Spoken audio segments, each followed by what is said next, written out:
नमस्कार प्रिय छात्रों, ओरेटर हिंदी क्लासेस में आपका स्वागत है। बच्चों, आज का शीर्षक है हिरोशिमा। सच्चिदानंद हीरानंद वात्सायन अज्ञे जी द्वारा रचित काव्य संग्रह है। सुनहरी शैवाल से अवतरित है, जो कि कक्षा 12 हिंदी पाठ्य पुस्तक काव्य संकलन में हिरोशिमा नामक शीर्षक के रूप में संकलित है। बच्चों, द्वितीय विश्व युद्ध में अमेरिका द्वारा जापान के हिरोशिमा शहर में गिराए गए परमाणु विस्फोट का बहुत ही मार्मिक चित्रण यहाँ पर कवि अज्ञे जी ने किया है। देखते हैं बच्चों कविता हिरोशिमा। एक दिन सहसा सूरज निकला, अरे क्षितिज पर नहीं नगर के चौक। कवि कहते हैं कि एक दिन अचानक सूर्य निकला, लेकिन यह सूर्य अंतरिक्ष में नहीं निकला बल्कि हिरोशिमा नगर के चौक चौराहे पर निकला। धूप बरसी पर अंतरिक्ष से नहीं, फटी मिट्टी से। और उस सूर्य के निकलने के परिणाम स्वरूप धूप बरसी, पर चूंकि ये प्राकृतिक सूर्य नहीं था, मानव निर्मित सूर्य था, इसलिए धूप अंतरिक्ष से नहीं बरसी बल्कि इस परमाणु बम के विस्फोट से बने हुए चौराहों पर जो गड्ढे थे उनसे बरसी। कवि कह रहे हैं इस पद्य में बच्चों, इन पंक्तियों में, कि एक दिन अचानक सूर्य निकला, पर यह सूर्य आकाश में नहीं निकला बल्कि हिरोशिमा नगर के चौराहे पर निकला। और इससे जो धूप बरसी वह धूप भी प्राकृतिक नहीं थी बल्कि विस्फोट के परिणाम स्वरूप उत्पन्न हुए गड्ढों से बरसी थी। छायाएं मानो जन जन की दिशाहीन सब ओर पड़ी, वह सूरज नहीं उगा था पूरब में, वह बरसा सहसा बीचों बीच नगर के। तो बच्चों, आप जानते हैं जब सूर्य निकलता है तो चारों ओर मानव की छायाएं बन जाती हैं।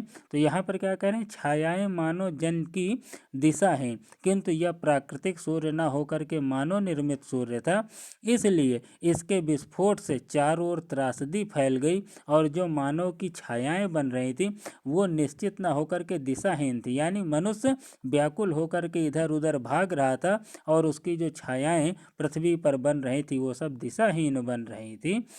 वह सूरज नहीं उगा था पूरब में, क्यों? क्योंकि वह सूरज प्राकृतिक नहीं था, अर्थात इसीलिए वह पूरब में नहीं उगा था, क्योंकि वह मानव निर्मित सूर्य था।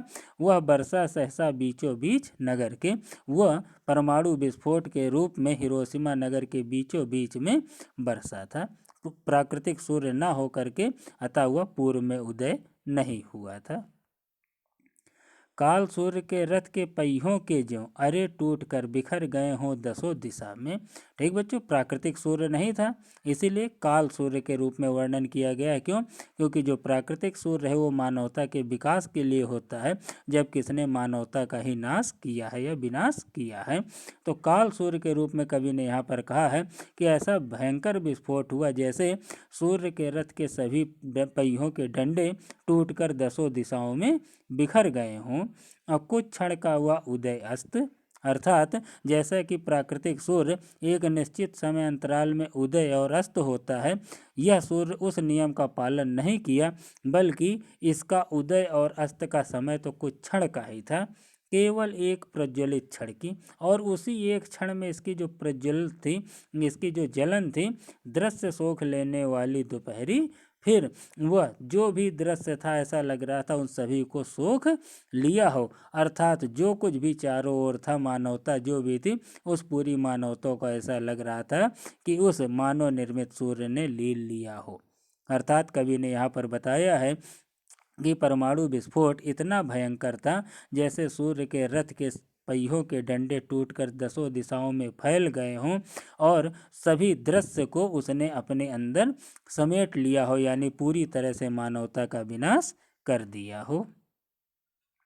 छायाएं मानव जन की नहीं मिटी लंबी हो होकर, छायाएं मानव जन की, जो मानव जन की छायाएं थी वो मिटी नहीं, लंबी होकर के भी मिटी नहीं, क्योंकि मानव निर्मित इस सूर्य ने क्या किया था कि सभी मानव को ही भाप कर दिया था, यानी पूरी तरह से मानवता को नष्ट कर दिया था। छायाएं तो अभी लिखी हैं झुलसे हुए पत्थरों पर, और उनकी मानव की जो छायाएं थी वह इस परमाणु विस्फोट के कारण उत्पन्न हुए ताप या विकिरणों से जो पत्थर थे उन पर ऐसा लग रहा है कि उनकी छायाएं निर्मित कर दी गई हों, और वह पत्थर जो अभी भी उजड़ी हुई सड़कों पर पड़े हैं मानवता के विनाश की लीला का वर्णन कर रहे हैं। अर्थात कवि ने फिर यहाँ बहुत दुखी मन से कहा है कि मानव निर्मित तो सूर्य ने जिस प्रकार से मानवता का नाश कर दिया, अर्थात भाप बना करके सुखा दिया, उस मानवता के विनाश की लीला अभी भी उन पत्थरों पर लिखी है जो उजड़ी हुई सड़कों पर पड़े हुए हैं। मानव का रचा हुआ सूरज मानव को भाप बनाकर सूख गया। ठीक है बच्चों, बहुत ही दुखी मन से यहाँ पर फिर कवि कह रहे हैं कि मानव द्वारा निर्मित सूर्य, प्राकृतिक सूर्य न होकर मानव द्वारा जो निर्मित सूर्य है वो मानवता को ही भाप बनाकर सूख गया, अर्थात पूरी तरह से उसने मानवता का ही विनाश कर दिया। पत्थर पर लिखी हुई या जली हुई छाया मानव की साखी है, और उस ताप के कारण जो पत्थर में उनकी छाया बनी हुई है, जो निर्मित है, वो मानव के विनाश की लीला का वर्णन कर रही है। अर्थात पत्थर पर विद्यमान मानव की छाया इस सच का जीता जागता सबूत है। इस प्रकार यहाँ मानव को ही मानव के विध्वंस का कारण देख करके कवि अत्यधिक दुख महसूस कर रहा है।